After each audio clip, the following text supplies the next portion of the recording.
นี่พี่น้องเจ้าสาวเพิ่นพาทุกคนไปตักน้ำพี่น้องเลยเพราะว่าเมื่อนี้กับทางชาวบ้านเลยพี่น้องสิไปน้ำเจ้าสาวพี่น้องเอ้ยทางเอาผัวทางชนเผ่าโต้ยอันนี้ก็สาวสดจ้อยสิไปไสตอนนี้สิไปตักน้ำค่ะตักน้โดยำโอ้เจ้าบ่าวไปไสเจ้าบ่าวอยู่เฮือนอยู่เฮือนไปตักน้ำอันนี้ก็จะเป็นน้ำบาดาลเก่าๆพี่น้องแต่หมู่บ้านนี้ก็ใส่งานบ่ได้แล้วพี่น้องน้ำบาดาลมันเพแล้วพี่น้องบาดาลเก่าจุดนี้ก็มีแต่เขาเจ้าก็สิกองยังโบงไว้เพื่อสิเฮ็ดฟืนดังไฟเป็นจะได้เจ้าสาวเอาพวกคือสิมีแห้งเลยเนาะเพิ่นเอาผัวตีหน่อยแบบประเพณีสุนทรโต้ยต้องไปตักน้ำแบบนี้เด้อพี่น้องอันนี้มีแต่ผู้สาวพี่น้องเอ้ยเขาเจ้าก็ไปนำเจ้าสาวไปตักน้ำตามประเพณีบ้านเขาเจ้าแต่กระตุกบัวลายก็ยากพี่น้องแต่ประเพณีพี่น้องมันเป็นความเชื่อแต่ละประเพณีมันแตกต่างกันเลยพี่น้องน้ำนี่เป็นน้ำที่เขาเจ้ากินเนี่ยพี่น้องเอ้ยบ่แม่นน้ำที่เขาเจ้าใส่เด้น้ำกินทางหมู่บ้านโอ้มันสิแปลกเลยเนาะน้องคันทาได้ลูกเฮ็ดจะตั้งชื่อเลยเด้อบางตาตั้งให้เด้อแม่แป้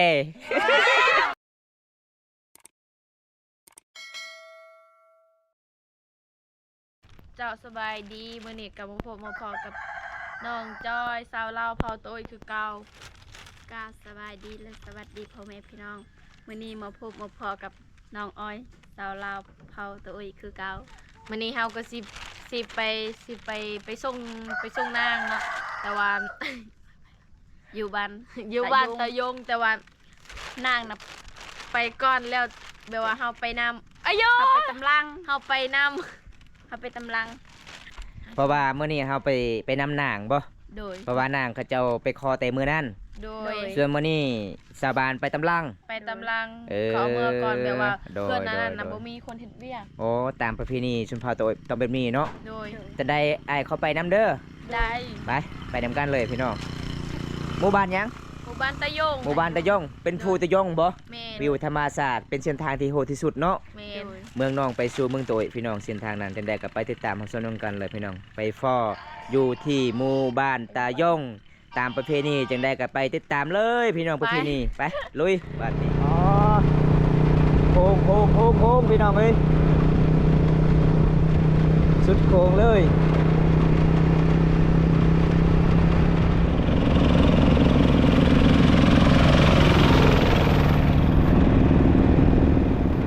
ไกลสีฮอดหมู่บ้านตายงก็คือภูตายงพี่น้องเป็นหมู่บ้านที่มีวิวธรรมศาสตร์สวยสดงดงามนี่พี่น้องหมู่บ้านที่ไปเข้าไปนำนางเอาผัวพี่น้องเลยตามประเพณีชนเผ่าโต้ยพี่น้องและแบงน้ำก็จะเป็นหมู่บ้านที่เข้าเวลาไปลินนี่คือเดือนโมไดเด้พี่น้องหมู่บ้านนี้นี่พี่น้องไปลงผู้สาวต้องเข้าคือเดือนโมไดพี่น้องเป็นหมู่บ้านที่เขาเจ้าก็ตั้งเรือนตามถนนเลยดินดำเลยพี่น้องเลยเพราะว่าเฮากะสิเดินทางยังบ่ฮอดเทื่อเด้พี่น้องป้าพี่น้องสนเผ่าโต้ย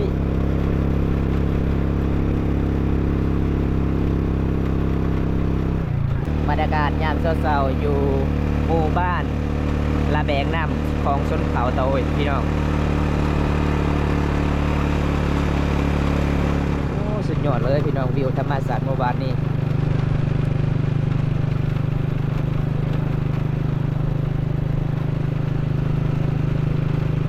แนมเบิ้งทางใดมีที่กระเจ้าตากยางโบ่งพี่น้องส่วนฟ้าโต้ยมีส่วนลายนี่กระเจ้ากะเฮ็ดยางโบ่งหลายคนพี่น้องทอดหมู่บ้านที่เฮาไปเลยเด้อพี่น้องหมู่บ้านตะยงนี่ครับตอนสีขาวหมู่บ้านนี่กะสุดยอดลายเลยพี่น้องวิวธรรมศาสตร์สวนเผ่าโต้ยหลังจากวิทย์หมู่บ้านนี้แล้วอีกยัง2-3หมู่บ้านก็จะเป็นดินแดนของเมืองโต้ยนี่พี่น้อง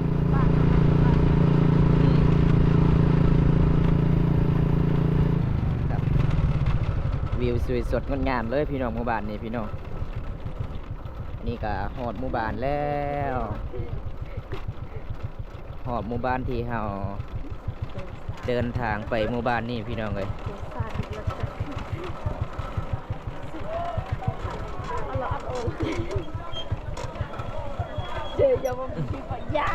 นี่พี่น้องหมู่บ้านนี่ก็เป็นหมู่บ้านที่ชนเผ่าโตยเด้พี่น้องก็คือหมู่บ้านตาย่องผู้ตาย่องก็คือเฮาเดินทางไปฝุ่นนี่พี่น้องวิวธรรมศาสตร์สวยๆงามๆวันนี้ก็จะเป็นเฮือนที่เฮาไปนำเจ้าสาวพี่น้องเฮาไปนำเจ้าสาวแบบตามประเพณีของชนเผ่าโตยแบบตอนนี้ก็ไปทั้งหมู่บ้านได้พี่น้องไปนำได้แต่เจ้าสาวเขาเจ้าเอาเมื่อตอนเขาเจ้าไปขอแล้วพี่น้องส่วนนี้พอเขาสาวอ้อยก็มาเลยครับนี่ผู้สาวชนเผ่าโตยฮากามาแต่หามน้ำตากน้ำนี่ล่ะพี่น้องตัดน้ำสากเพื่อนก็เฮ็ดเวียกเฮือนหลังนี้ล่ะพี่น้องเอ้ยได้เอาจ้อยเฮือนหลังนี้เลยบ่น้องสิขึ้นเทิงเฮือนเลยบ่ ไอ้บ่ขึ้นบ่ เดี๋ยวจังหน่อยไอสิขึ้นนำเด้อให้น้องไปก่อนโลด ราอโรด เออเพราะว่าตอนนี้กับน้องอ้อน้องเจอกะสิขึ้นนำโมคูทางชาวบ้านพี่น้องแบบตามประเพณีบ้านเขาเจ้าเป็นมีในพี่น้องไงชนเผ่าโตยแบบไปสองนางก็คือมื้อนี้ก็เป็นมือไปนำนางพี่น้องไปทางหมู่บ้านได้ส่วนหลายหมู่บ้านนี้เขาเจ้ากะเฮ็ดยังบ่งหลายเลยพี่น้องอันนี้เขาเจ้าตากแห้งแล้วเขาเจ้ากะสิมาดังเฮ็ดฟืนนี่พี่น้องเฮ็ดฟืนดังไฟตามหมู่บ้านนี้พี่น้อง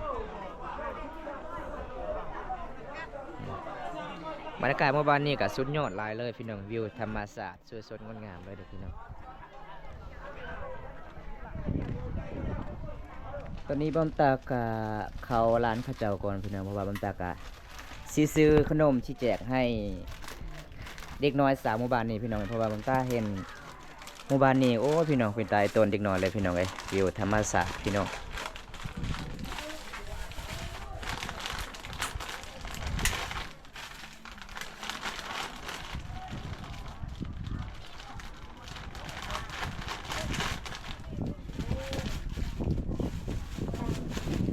3,000เมฆานี่ซื้อในใด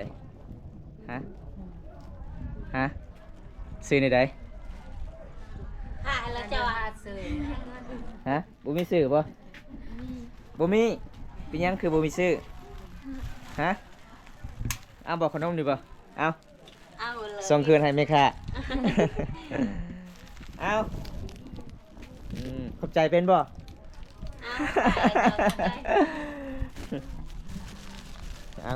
เอาแก้วเออเอาไหมเอา ขอบใจ เอา อ่านจอกปักใจหาย เอาไอ้น้อยไกลไหมหน่อยโอ้อ๋อคืนปีฮะน่าฮักเคยแม่เลยขอบใจเด้อเดี๋ยวอันตากะสิเลาะไปทางพูนพี่น้อยสิไปแจกขนมให้เด็กๆพี่น้องเอาแก้วหน่อยนี่ครับเพราะว่าก่อนสิเดินทางหมู่บ้านนี่พี่น้องเลยเห็นแต่เข้าเจ้ากะกำลังสิขูดยังบ่องพี่น้องเอาแก้วเอาขอบใจเด้อขอบใจไหมขอบใจกันบ่ขอบใจ นี่ครับโอ้กำลังขูดยังบ่องพี่น้องเลยบันส่วนกมรขูดยังบ่องบ่โอ้มันกิโลมาเละนะเจ้านะโล5,000โอ้โล5,000กีบเดี๋ยวพี่น้องเลยเอาผู้สาวขนมนี่ พอมีแห้งขูดยังบองไปน้ำกินขนมไปน้ำเอาเบาหน่อยเอาอีแม่พอมีแห้งขูดยังบองได้แม่เด้อเพราะว่าก็เจ้าซื้อกะโล5,000กีบแล้วเนาะเมื่อยแล้วเนาะเฮ็ดยังบอกในแม่เนาะโอ้โดยจังใดก็ต้องสู้ด้วยแม่เด้อพอได้ซื้อเป็นหนัวเกลือหน่อยแม่เนาะโดยเอาแม่เท่าขนมจะแก้ว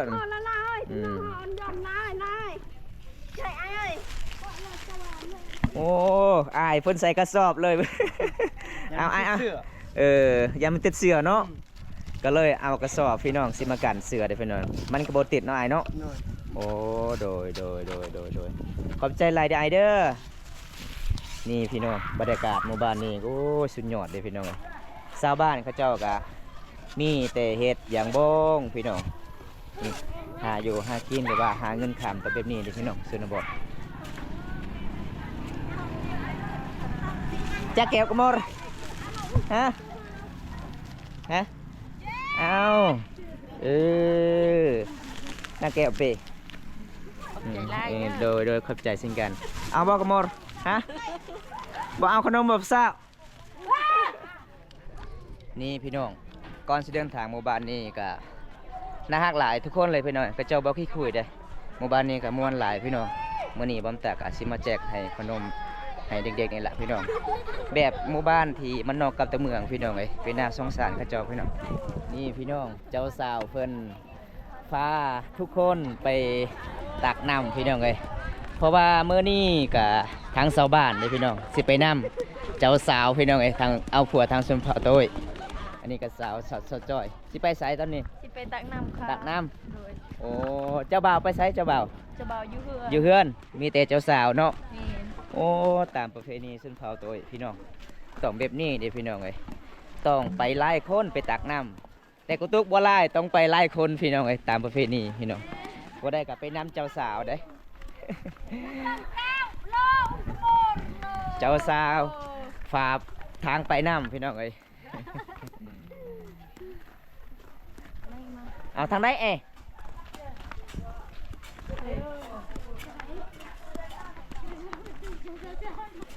โอ้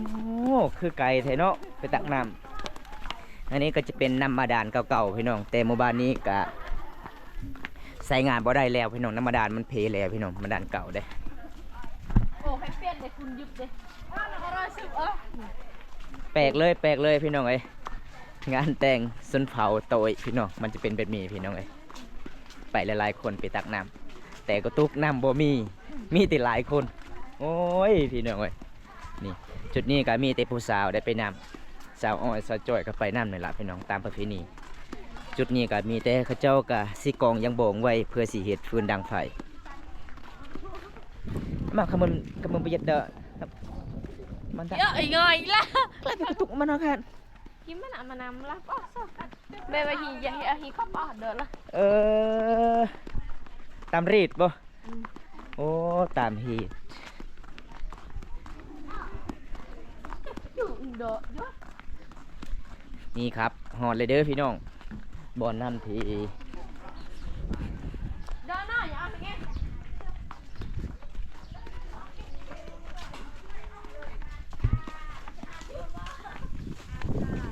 นี่ฟ้าหอดน้ำเลยเด้อพี่น้องนี่พี่น้องเจ้าสาว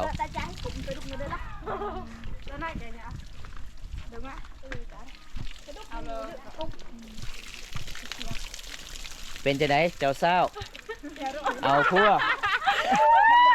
คือสิมีแห้งเลยเนาะ หนาหยิกคือเนี่ยเนาะ นี่ครับอันนี้ก็จะเป็นน้องมือนั่นโอ้ยไปทางให้กับเจ้าสาวทางให้ไว้ขนาดเลย แต่ตอนนี้เพื่อนเอาพัวเลยเด้อครับนี่ครับเพื่อนเอาผัวตีหน่อยแบบประเพณีชนเผ่าโต้ยต้องไปตักน้ำแบบนี้เด้อพี่น้องอันนี้มีแต่ผู้สาวพี่น้องเขาเจ้าก็ไปนำเจ้าสาวไปตักน้ำตามประเพณีบ้านเขาเจ้าแต่กระตุกบัวลายก็ยากพี่น้องแต่ประเพณีพี่น้องมันเป็นความเชื่อแต่ละประเพณีมันแตกต่างกันเลยพี่น้อง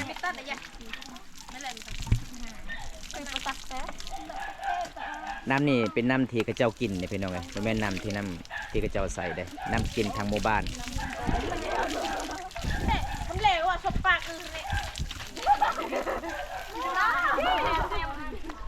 นี่ มันถูกผมแหล่ เจ้าสาวอายุ15 ปีเอาผัวตีน้อยพี่น้องโอ้มันสิแปลกเลยเนาะ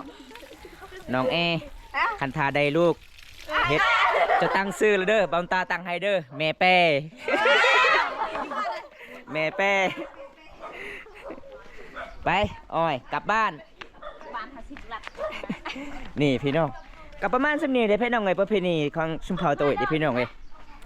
ตักกับแบบตามประเพณีแบบความเสื่อรุ่นปู่ย่าตายายตะกี้เด้พี่น้องนี่ไปทางสาวบ้านเลยบ่แม่นไปทางหลายๆผู้สาวพี่น้องนี่ผมบอกพี่น้องมีแต่เขาเจ้าตักยำบงพี่น้อง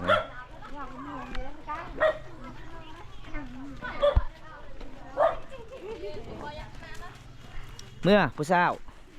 เป็นจังไดฮะผู้สาวพี่น้องเอ้ย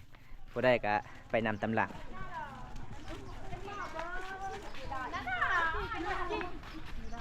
chị đã mời chị แล้วก็จิถังเด้อ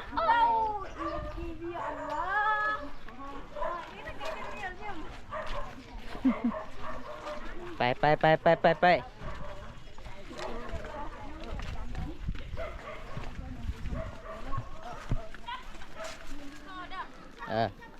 นี่เห็นบ่พี่น้องตามประเพณีสุนทรตัวนี่เห็นบ่ตอนนี้กะส่วนเจ้าสาวกะสิกลับเฮือนเจ้าบ่าวแล้วพี่น้องเอ้ยแบบตามประเพณีไปตักน้ำกับบ่หลายล่ะพี่น้องเอ้ยแบบตามฮิตของพี่น้องโอ้ยมันสิแปลกเลยเด้พี่น้องเอ้ยประเพณีทางหมู่บ้านนี้พี่น้อง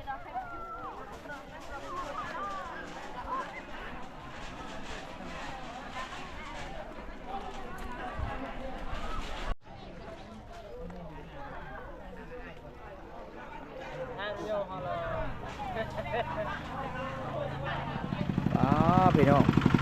อันนี้กระเจ้ากะสิมาแก่ยังโบ่งเด้แบบหมู่บ้านนี้กระเจ้ากะกำลังสินิยมเฮ็ดยังโบ่งหลายพี่น้องชนเผ่าโตยอ๋อพี่น้องเอ้ยโคตรหลายเลยเป็นจังได๋ผู้สาวหิวข้าวหิวน้ำเลยบ่ kia Hả? phải hiu หิวข้าวเลยบ่ nhang nhong than hiu ยังบ่ทันได้หิวเนาะสาวจ้อยเด้เป็นจังได๋ nhong than hiu kinh lều กินแล้วสาวอ้อยไปไส อยู่เฮือนสอง อยู่เฮือน ส่วนสาวจ้อยเด้เป็นหยังคือบ่คืนอยู่ในเฮือน เขานั่งทับ เออ นั่งพักผ่อนเนาะ ด้วยนั่งพักผ่อน นั่งทาผู้บ่าวฮะ นี่พี่น้องเมื่อนี้ก็ไปส่งทางสามหมู่บ้านเนี่ยพี่น้อง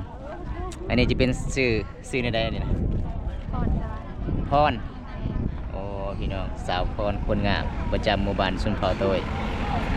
นี่ครับอันนี้จะเป็นสาวจ้อยคือเก่าเด้พี่น้องคนหน้าคนตาอยู่พี่น้องเอ้ยนี่เมื่อนี้กับมาหลายอยู่เด้พี่น้องผู้สาวที่ไปส่งหรือว่าไปนำเจ้านางเอาผัวหมู่บ้านนี้พี่น้องมันจะเป็นหมู่บ้านสุนเผาโตยก็คือเฮือนหลังนี้แหละพี่น้องก็คือเจ้าสาวคือสาวแอพี่น้องเอ้ยบอมตากะถ่ายคลิปตอนบอมตากะไปทางไห้พี่น้องเพื่อนอายุยังน้อยเลยพี่น้องประมาณอายุ15 ปีเพื่อนก็เอาผัวเต้น้อยละพี่น้องเอ้ยตามประเพณีสุนเผาโตยก็เอาผัวเต้น้อยได้พี่น้องวิวธรรมชาติก็สดๆงดงามเลยพี่น้องหมู่บ้านนี้พี่น้องตอนนี้ก็สาวบ้านก็กำลังสิเฮ็ดกินแล้วพี่น้องมื้อนี้ก็มีทางไฟเจ้าบ่าวก็ฮับต้อนเจ้าสาวทางสาวบ้านไปนำมื้อนี้ก็มีหมูตัวหนึ่งพี่น้องหลังจากที่เขาเจ้ากินข้าวกินน้ำแล้วก็เขาเจ้าก็เฮิ่นกับสารนี่พี่น้องตามประเพณีบ้านเขาเจ้าต้องแบบนี้เด้พี่น้อง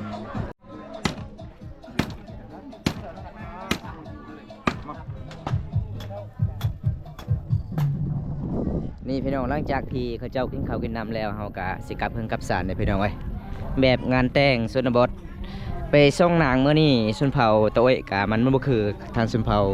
มังกรพี่น้องตอนนี้กะสาบานเขาเจ้าก็กินข้าวกันน้ำแล้วเขาเจ้าก็สิกลับได้พี่น้องเอ้ยคลิปนี้ขอจบไว้ที่นี่ก่อนพี่น้องขอขอบใจพ่อแม่พี่น้องที่เข้ามาติดตามแต่ต้นจนจบพี่น้องเอ้ยวิถีชีวิตหรือว่าตามประเพณี12ของ14ของชนเผ่าโตยกะประมาณเช่นนี้ล่ะพี่น้องมื้อนี้ก็